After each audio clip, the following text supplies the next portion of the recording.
hey Todd. Hello, how you doing? And it's okay that we record, so. No problem at all.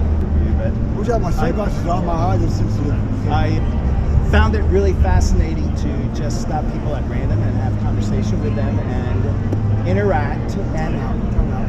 I'll pause for 1 second. Sure. This is the exact idea I had a month ago. I love it. It's like, it's meant to be. Okay. Let's continue on. So I'm. That's what I said, I love it. Okay. I'm down with it. I think it's funny that I stopped. So, well, good. So then you're going to be one of the first interviews on my channel. Awesome. So Todd, and where are you from, Todd? I'm actually pretty much Knoxville, Tennessee. I Okay. moved down here when I was 3 from Bias, Ohio. A little closer, just No, for no, the no. recording. I have a bad eye, so the sunlight. Oh. Normally I have sunglasses on, I can see better. So that's if I, cool. If I squint a lot, that's why. Well, that's So cool. I'm trying to get my hat lower so I don't have to squint much. Did I tell you my name's Joe? No. Hey, I'm Joe Ortiz, so I've been living here 25 yeah, I was born years. with Bella, a virus back in the early 70s. So I had an eye kind of like really born like 3 months old. So it's really hard for me to see out my Oh, left you eye. had cataracts? After I think it was old, I just stopped reading. Really? So did they remove them and you have lens implants? No, I don't have anything. I'm just blind. I'm actually blind in my left eye and colorblind in my right eye. Somebody, I'm into imaging and photography. That's why I saw your camera. That's me. I was a professional musician for years. I got off the road, like, what am I going to do? My last year touring, I had a little, cell phone I could like take the pictures. Yeah. And then I got off the road, like, what are you going to do? Like, you're like, I don't know. And I was like, I'll do photography. I'm like, man, you're blind in one eye. You're colorblind. You can't do it. That's all they had to say to me. Yeah. I'm going to try it out. And I got blessed, So I had a camera. And 6 years later, here I am doing photography. So Cool. I'm like you. It's a passion of mine. I love it, And I love the fact people have eye issues and we're still doing what we love. That's awesome. Enough, right? So one of the things I'm asking folks is, like, what is your number one kind of like concern in life?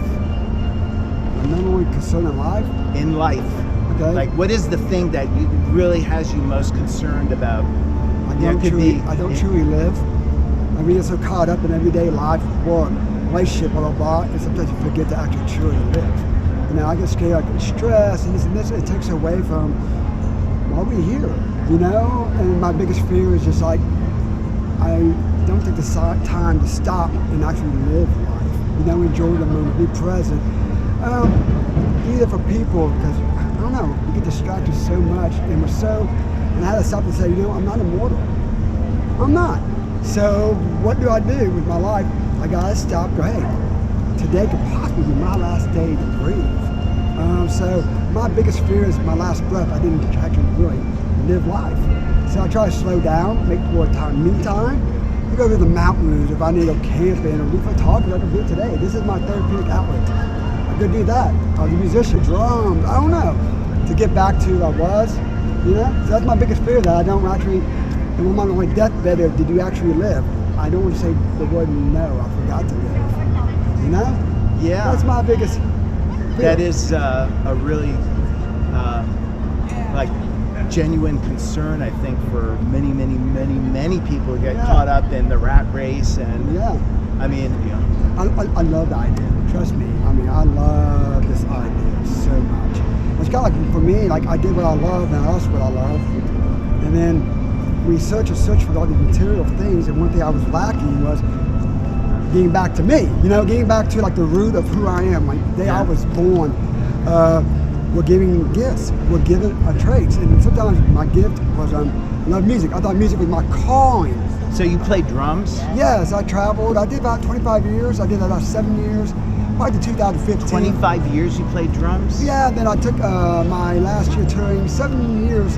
I did 300 shows a year, 275 to 300 a year. Oh my God. I lived on the road. Was that good cash for you? Believe it or not, at times, towards the end. I mean, I don't know. I have no concept of if you're Put it like this way, a I play shows to nobody, to a bartender in a smoky bar, Yeah. and I play in front of thousands of people.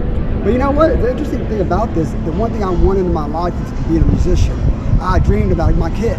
I always saw my visualization when I was a kid, like, hello Toledo, Cincinnati. I put like the drum beat off, And all these years later, the more I toured, I lived in hotels, the more lonelier I got. You think what you wanted your whole life, we had. But in the end, what I found out now is that wasn't really my calling. That was just a part of my life that helped me get through what I was going through, that part. That makes sense? Yeah. I grew up with a disability. I have all disabilities. Certified, never stopped me. A piece of paper does not define who I am as a human being. You know, so I challenged myself with different things, and when music ended, I played a big music festival. I found on a cruise ship a month and a half earlier, and my band, after all these years, was breaking up. I've been on a cruise ship past Cuba, like really? So when I got back home, I knew I had one more show left, and everything I worked for was gonna be gone. Wow. Home, my band, everything I wanted, my identity. That's you know, that's my that's identity. one of those like, this is real, and now I've gotta like. What I do.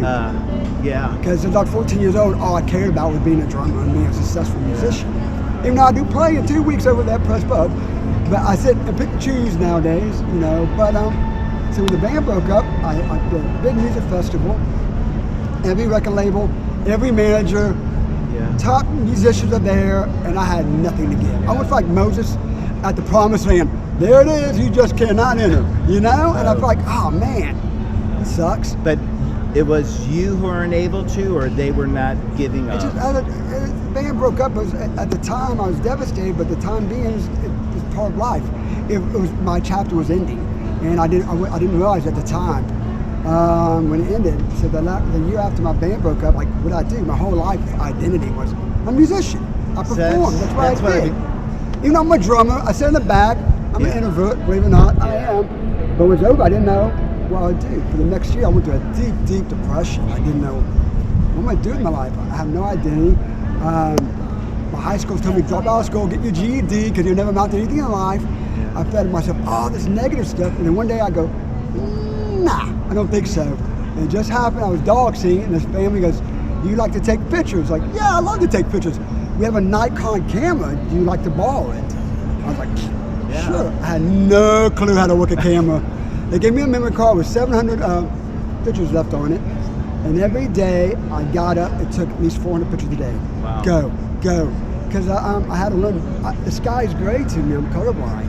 You know, I don't see blue, I don't see green, you know, I don't see red. God, I It's can't just imagine. brown. So I was taking pictures for a long time. Was like, a lot of people blessed me, come in my life, teach me shadings and all that. And then after a while, I realized, you know what, drums was a good time for me to leave. This was my calling. And even though I did for 3 years, right before COVID hit, I had a gallery, and I had to let it go. Here in town? Yes, I had to let it go, and it crushed me, devastated me. I worked so hard on all this stuff. That was like a retail location. Yeah, kind of, yeah, up and coming retail. And I was crushed again. I lost music, now photography. And I ended up working at a restaurant and stuff. And then I went into like a big depression over, not like, but creative. Like, I don't want to go on my camera. I'm done being creative, because every time I try it, something happens. Then out of the blue, guess what happens? I gotta get up today. I gotta keep taking pictures. I gotta do this, and that's what I'm out here doing. And eventually, it comes back. And then I just feel great about it now. I'm grateful that I might not have been exactly where I'm at, but I'm getting back to where I was at. It's a mindset, and that's what I have to understand. So that's why I'm here. I'm here to take pictures and just get ideas and get back out there and doing it, you know? Yeah.